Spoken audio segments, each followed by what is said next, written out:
Carla's my name, and welcome to the Pursuit of Purpose podcast.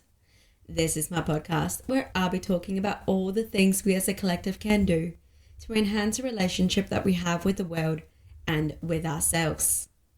It's very important that you do have an open mind because some of the opinions I will discuss is going to be a little controversial and you may not exactly agree with every single one of them. But this podcast is exactly about that. Expanding our minds with curiosity and viewing the world through different perspectives every single day. Welcome to the fifth episode of a 20-part series where I discuss a book called Mason's Way, the 20 Universal Ways of Oneness. This book is written by Rachel Fiori in a very unconventional way, but she actually got the teachings from her dog. Now, a lot of people may think, how the hell does a dog teach you how to take responsibility or see the truth in situations? But when you read the book, it actually makes complete utter sense.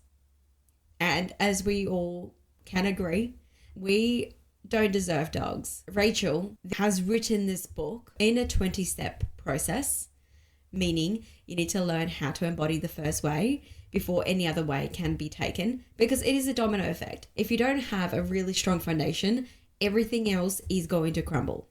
So this is the fifth episode. If you haven't watched any of the other ones, I highly encourage you to please go and watch them first. For those that have, welcome back. The Way of Presence. If we aren't present, we miss every single magical moment that we experience in this life. Becoming present allows us to unconditionally allow everyone to be just as they are without putting our judgment onto who we think they should be. This counts for every life scenario that you experience as well. You take it for how it comes and not for what you think it should be. When we embody the way of presence, we allow them to feel safe to express themselves completely. We also unconditionally offer them the love and understanding that they require in any moment. To be present is to be nothing and everything all at the same time. When we offer the way of presence to another human being, there is no expectation of them being anything other than what they already are. When we embody the way of presence, we automatically embody three of the main characteristics involved within the way of presence. We automatically embody active listening. We provide emotional safety, and we also have unconditional understanding. All three of those things are a byproduct of embodying the way of presence. Now, some may think, active listening, come on, Carla, what are you on about? That's something that we learn in preschool. Like, what? What do you mean? Right? But even then, just that little dialogue that you had in your head, that's not you actively listening. That's just you projecting your opinion based on what I was saying. You're already thinking about what you're going to respond with, which some may call you are reacting instead of responding. Active listening is one of those qualities that most relationships lack. Because when you are actively listening, it means that you 100% focus, give your undivided attention onto what that person is saying. And you listen with the intent of trying to understand what they're saying. When you are actively listening, you are giving that person the unspoken message of, I'm being fully present with you right now. You can do whatever, you can say whatever. I will have no judgment. I'm here. But if your mental dialogue is running around in circles, and while they're talking, you're thinking about how you can fix their problem, how you can fix them, how their issue isn't an issue because they created the issue themselves. So if they didn't do this, this wouldn't have happened. That isn't active listening. So if you are trying to fix them, you are not actively listening. If you are waiting to respond, you are not actively listening. If you are waiting for this person to stop talking so that you can tell them all about what you think, all about what you want to say, or what you believe is right compared to what they're saying, you're not actively listening. And most importantly, if you interrupt someone, you've guessed it, you're not actively listening. At any given moment where you embody those negative traits of not being present, of not showing someone that you're actively listening, your ego is grabbing a hold of you and is trying to make the situation about you. It's always going to be about you, what you think, what you want to say, what your opinion is based on someone else's opinion. We don't want to live in the ego. Yeah, the ego does have a positive influence on people's life, but I'm not talking about that. I'm talking about the negative side of it. If we live in the ego, everyone is going to be below us. No one's below and no one's above. We are all equal, which is literally the universal ways of oneness. We are all one. That is the actual law itself. Understanding that you are just as much as I am, and so is the person that is unfortunately homeless living in this city. We are all one. Even something as small as that little bird that flew right in front of you. They are just as equal as what we are. So understanding the universal ways of oneness is a massive thing to grasp on. This is why Rachel has given us the 20 different characteristics that we need to embody to be able to enhance our way of living, to be able to evolve and live as what we all are supposed to live as, which is the way of oneness. So if you are not active listening and interrupting someone with their speaking, you're not living in the way of oneness. Then you've got emotional safety. To be present with someone while they are sharing or while they're in emotional pain means that you are actively listening to them and showing up to them in a way that offers emotional safety. People will feel free to express themselves, to share, and to become vulnerable with you. Being present means when someone isn't asking you for your opinion, you don't give it to them. You just listen to them. You offer them the safeness to be able to be vulnerable with you, for them to be able to express themselves exactly how they're feeling without worrying over how you're going to react. You're just letting them be and express themselves. However, that emotion is coming up. You don't take it personally. You don't overreact, and you do not gaslight them in their emotions and tell them that, oh, well, the reason why I did that because you did this. No, you are gaslighting them. Let people express themselves freely without having your judgment put onto it. Being present and showing emotional safety is being that person where someone can come to you and they can just have an emotional outlet without you having to go and try and fix everything about them, without you going to try and fix the situation for them. Yes, sometimes it is required. And yes, if they do ask you for your help, then that's a different story. But if they're not asking, don't give it. So after you've got active listening and offering emotional safety, you then come down to the unconditional understanding. When you're present, you're a safe person to share with. You will allow your mind to try and understand the person and try and see where they are coming from. You provide the space to see things from their eyes. And because you are actively listening, you are engaging in stillness and with divine focus, you gain an understanding of all situations. When you offer unconditional understanding, you don't need to know every single little thing, because no matter what, you understand. You don't have to agree to understand with people. You don't have to agree with people's opinions or the reason why they do things in certain ways.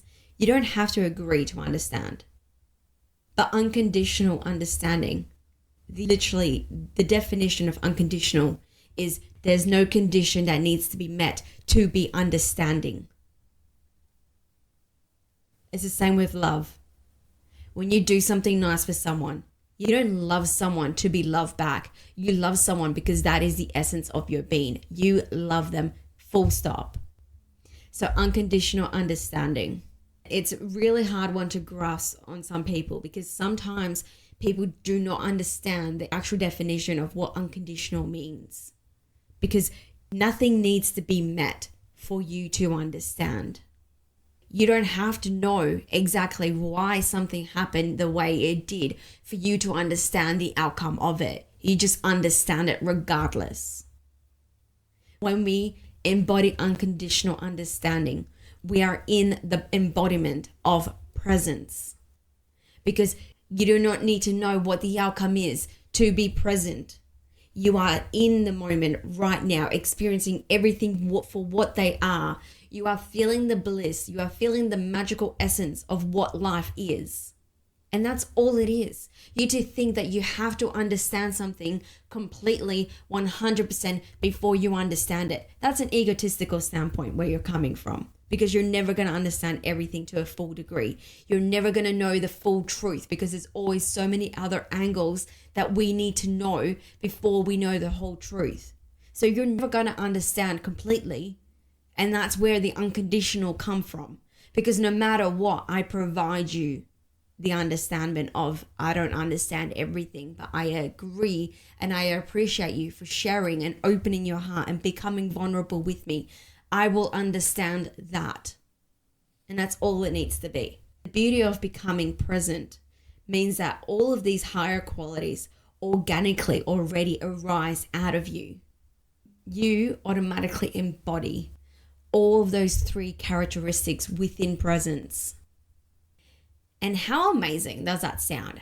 How great would that be to have a life where you don't care about what other people are experiencing, for you to understand as to why they are feeling this way? The beautiful thing about being present is that you organically will embody all of these 3 high value qualities within yourself from just being present.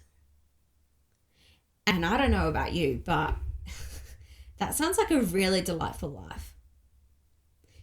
Showing people the unconditional love that they so want to have. And this is why it is so great that Rachel has written this book, because it's literally a blueprint towards living the most fulfilling life. Although no one can embody any of these ways if they don't know self-awareness and if they don't know how to self-regulate. Self-regulation, I've already spoken about self-awareness a lot of times, many times throughout the other episodes, but I feel self-regulation is a very important aspect. Obviously, yeah, self-regulation, you get self-awareness within that. I believe they do come hand in hand, because for you to become self-aware of things, you can also self-regulate yourself, because you are aware of the thing that needs regulating. So yeah, they do come hand in hand. But in this way of oneness in particular, regulation is so important. Because if you cannot regulate yourself from anything that you experience, you are going to be stuck in your mind and you are never going to be present, because the mind is always thinking about what's going to happen or what has happened. It's never really stuck in the moment unless you force it to. And only when you force it, that is still when you are coming from your heart. You are living in your heart center, which is presence. Presence is living within your heart. But being outside of presence means that you are in the future or you are in the past. There's no in between. So when you are stuck in your brain, when you are thinking about what things have been or what they are, you are not embodying the way of presence. And when you are not present, you are not regulating yourself. You physically cannot regulate yourself when things happen that you don't necessarily want to happen to you, but they have happened. So what are you going to do about it? How are you going to react based on the circumstances that you are experiencing? Because you've got 2 ways. You can either react or you can respond. And embodying the way of presence is fully understanding the difference between those 2. Reacting means that you are just reacting based on an emotion. You are reacting based on getting back at someone. Your ego's hurt, so I'm going to get back at you. And it's just that feeling of getting back, gaining control, getting over and ahead and above of someone. Whereas when you respond has a lot more of a calming effect, a soothing effect to the word itself. When you think about the wording, react sounds so whatever that is. But respond Respond sounds soothing. It sounds controlled. It sounds powerful and effective, but it doesn't sound immature. It doesn't sound like childlike. Respond gives the essence of, wow, you really pissed me off. But is it you that really pissed me off? Or do I just perceive it that way? Let me come back to you on that. You go back to that person and then you respond and you say, hey, when you said to me this, is this what you meant? Because that's how I picked it up. And that person could turn around and be like, yeah, that's exactly what I meant. Or they could say, no, that's definitely not what I meant. And then you can have a conversation based on that. Responding, self-regulation.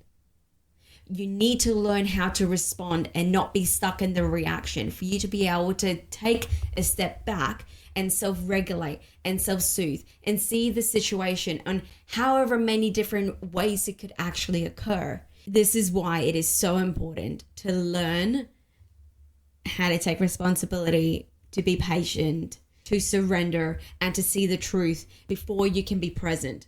Because to be present, you need to see the truth in the situations, and you need to see every single truth.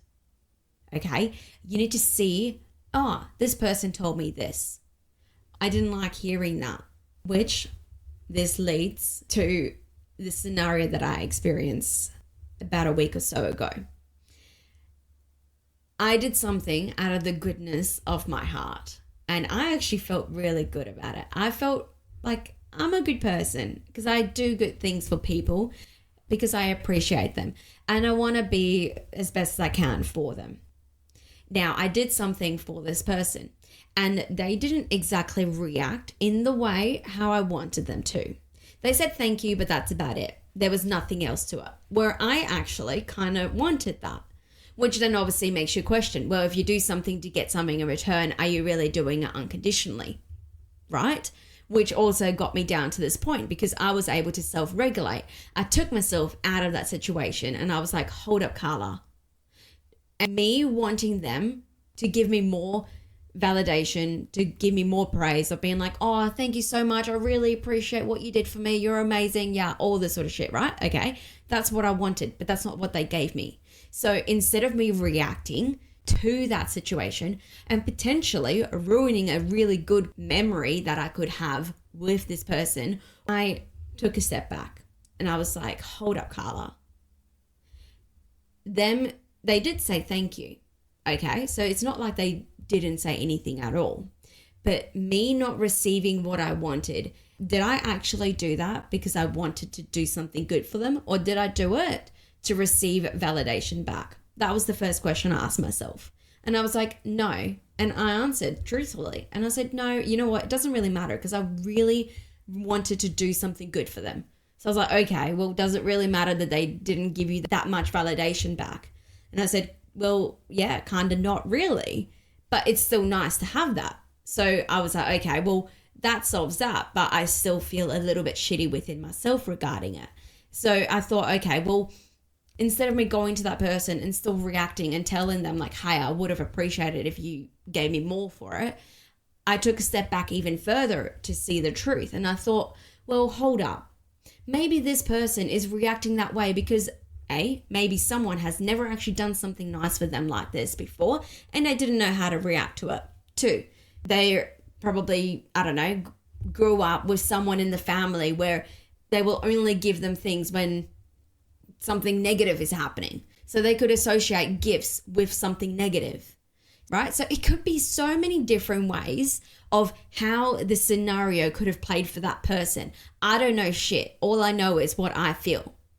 So what do? You self-regulate. I regulate myself and I went to that person. And instead of reacting, I responded and I said the question, hey, how did you feel about me doing that for you? That's all it was, right? And before I could even just go down their throat and tell them, look, I didn't really think that you appreciated me, all this sort of shit, right? They actually then in that moment said, honestly, Carla, that was amazing. I really appreciate you for that. You know, it's really nice to have you in my corner, all this sort of stuff, right? That person then was in a comfortable state to give me the emotional feedback that what I wanted. which actually ended up being a really good conversation. But if I didn't self-regulate and I reacted, that person would have then looked at me and been like, well, she's only doing something to get something in return. Secondly, if I was to do something for them again, they are probably going to associate that, oh shit, okay, well, Carla's on this for me, now I have to do something else. You know what I mean? Like, it's that tit for tat type of energy. And that is what creates dysfunctional connections. And we don't want that. So there are so many different ways of how that scenario could have played out. And instead of me reacting, I chose to regulate. And that situation actually ended up being a really healthy one. And that's all it requires for you to be able to self-regulate yourself. Unfortunately, most of us are not taught that at a young age. If you're a person like myself that didn't grow up in an environment which allowed the space and the room for self-regulation to occur, because first of all, I grew up in South Africa. My parents, I love them to bits. And I know they only raised me the way how they knew what was best, because based on what they were raised as, right? But I grew up in an environment where if you cried, especially if you are outside of public, you will get a smack on the ass, okay? That was number one thing. And if you do not shut up, you're going to get even worse when you get home. And that is not an environment to help a kid regulate. Naughty corner. No way fucking hell am I doing that to my children, because that tells my children, if you have an emotion, if you have a tantrum, which tantrums are actually just heavy emotions, if you tell a child you cannot control your emotions, so you go and have time out, that is literally negatively instilling a belief within themselves saying, I cannot express myself. And when I do, negative consequences comes along with it. Now you wonder why 30-year-olds are still out here acting like children that doesn't know how to express themselves or doesn't even know how to control their anger. No fucking wonder why. Because when they had anger when they were a child, they had negative associations with it. So we as a collective, we need to rise above the level than what we were brought up as. We need to do the work and we need to heal our inner child. We need to literally grow the fuck up, regulate ourselves, because no one else can do it for us. And if we do not learn how to have emotional regulation, self-awareness, our children will not either. And it's just a constant evolving cycle. Becoming present means you observe situations and you can match your energy accordingly, just based off what I was saying before, seeing the truth in situations.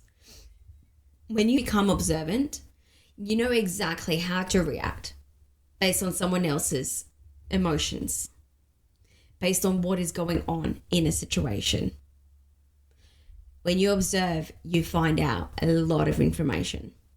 You can also see people, what their characteristics are, and how you can react based on what they're saying without having a negative impact, and also what's going to bring the positive outcome. If you meet someone and you can see that they are pissed off and you walk up to them and say, hey mate, how's it going? You're not going to do it in a negative way. You're going to give them a positive sort of thing. It's the same thing for everything in life. Being observant actually gives you a lot of emotional intelligence, because you can tell how you need to react, you can tell how you need to respond based on someone's reactions to still get the outcome that you desire without negatively impacting your mood. Rachel explained how she learned the way of presence through her dog Mason. He observes everyone's energies he met. He matched their frequency to the exact same degree. For example, one day she met one of her best mate's newborns, and Mason was extremely excited because he could tell, this is a new little human being, as what dogs do when they see little babies. And originally they were a little bit scared because Mason is a big dog. He was a bit younger at the time as well, so he wasn't really fully mature to exactly really know what's going on. Well, that's what they assumed. But It was so amazing to see how Mason noticed that this is a little fragile baby. He lowered his energy. He's normally a runaround dog, up and down, just, being super excited over life, as what dogs generally are. He instantly, just as if that never was a part of him, and he was so gentle and he was just so loving and affectionate towards it. But he knew exactly what to do. He didn't lick the baby. He didn't do anything crazy. He just let the baby observe him, and he was observing the baby as well. Also, another part, when they took Mason to the dog park, he would always match every other dog's frequency to the T. If it was a little puppy, he would play like as if it was so fragile. And the next minute, it will be a massive dog that's wrestling him, tackling him, and biting him, and just going crazy, running, jumping all over each other. He would match that energy. And then as soon as he turns around and there's a puppy, he would stop completely in his tracks, and then he would be gentle again. He was a master observer. And if we, as human beings, and it sounds crazy to think that we need to embody a dog's characteristics, but if we embody the way of presence, we automatically become observant. Because when we are present, we observe situations for how they're unfolding. We match our energy frequency accordingly, and we still get the outcome of what we want the outcome to be, because we are observing. We are not reacting. We are responding. We are actively listening. We are providing unconditional understanding. And of course, showing every situation the emotional safety of, I've got you. You can be and say whatever you want. If someone was to say something to you that is not necessarily the most positive thing, like insult you or whatever, you have a choice, obviously, to self-regulate and see the truth as to, well, this person is telling me that I'm a bitch.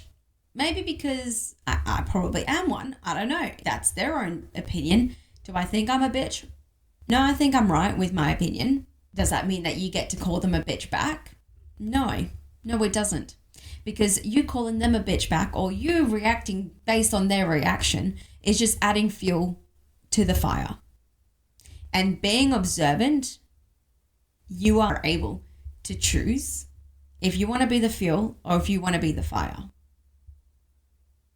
And in most cases, I hope you choose to be the water. Because if you choose to be the water, you are also not choosing to let your ego get in the way. Again, we don't want to live in our ego. Yeah, we need our ego for a lot of things. I need my ego to do this fucking podcast because this is me jumping out of my comfort zone 110%. But it's a different type of ego. I want to do this podcast because it is my calling. It is my purpose. It is literally, I have uncovered that I need to express myself. And however the fucking way it is, it is. And I just thought, hey, a podcast is cool. Let's do it. It's a little hobby. Why not? That was my ego, but in a positive way. But if I turned around and said, oh, I want to do a podcast because I want to be the best podcaster ever, and I want to receive all this money out of it, and I just want to be famous and blah, blah, blah, all this sort of shit. No, that's a negative aspect of your ego. The same as with being observant. You can be observant and choose to be the water that puts out the fire, especially when it's not required. And even then, even if hard conversations needs to be had, you can still choose to respond to each other instead of reacting to each other. Because when you are reacting, again, from episode number 3, you are not being an emotional, matured person. You are literally acting like 3-year-olds having a tantrum at each other. You're not going to get anything out of that conversation besides, oh, I feel shit about myself now because this person told me that I'm XYZ and I've told them that they are XYZ. You're not getting anything out of those situations.